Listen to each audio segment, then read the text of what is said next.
Bonjour chers amis, aujourd'hui je travaille avec vous la règle des accents.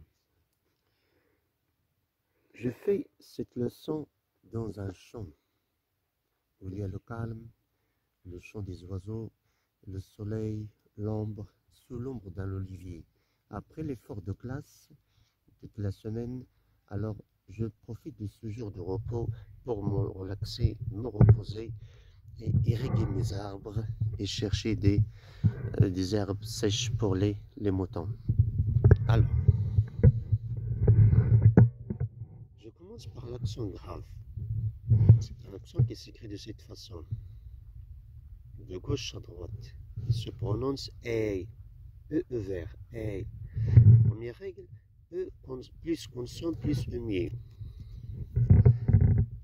Si j'ai la règle E consonne muet, j'utilise l'accent grave. Voilà les exemples. R, E avec accent consonne muet. Mère, E consonne muet. Frère, E consonne muet, ainsi de suite. Certains verbes, s'il vous plaît, ont accent aigu. Mais lorsque je le conjugue à certains temps et à certaines formes, l'accent aigu se change en accent grave, suivant la même règle. Voilà, succède. Ici, c'est E fermé. Succéder. Accéder. Et lorsque je le conjugue, succéder, il devient ouvert. Succède. Succéder. Succède. Parce que E consonne muet. La même chose ici, la même chose ici. Mais de nous, non. Succès fermé. Succédons. Vous succès. D'accord? Et vous succédez. Et à la fin, succède. Et j'applique les règles. Ça, c'est le radical de l'imparfait. D'accord? Le subjonctif, ainsi de suite. D'accord? Et il y en a certains verbes, d'autres verbes qui n'ont pas l'accent. Relever, lever, mener, peser, promener, ainsi de suite.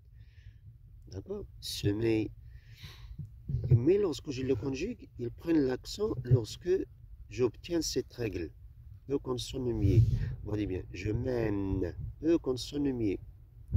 Et lorsque j'ai pas la règle, il n'y a pas l'accent. C'est bien? Je passe à au deuxième cas.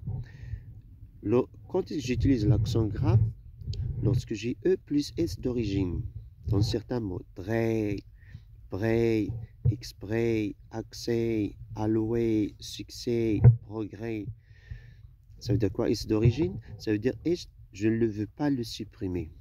Il est resté toujours avec ce mot. Il est invariable. Ce mot est invariable. Ça, c'est un adverbe, c'est invariable. Ça, c'est un nom. Il s'écrit toujours comme ça. Regardez bien. Le progrès au singulier, les progrès au pluriel. Alors, le pluriel, il y a S, au singulier, S. Pourquoi? Parce que c'est S d'origine. Je vais le comparer avec ce mot. Les activités. Nous avons ici S, c'est pluriel. Mais lorsque j'écris au singulier, l'activité, il n'y a pas S. Parce que ce n'est pas S d'origine. Alors, accent ici. Est-ce que c'est clair? Bien, troisième cas, pardon, pour distinguer les mots homonymes. Distinguer les mots homonymes. Quels sont ces mots? Des mots qui se... Ça veut dire quoi les homonymes? D'abord, ce sont des mots qui se prononcent de la même façon. Alors, nous avons ici AA. On n'arrive pas à les distinguer. Allez, de quoi on va les distinguer? Allez, de l'accent. Alors, A, ou, des, la. D'accord?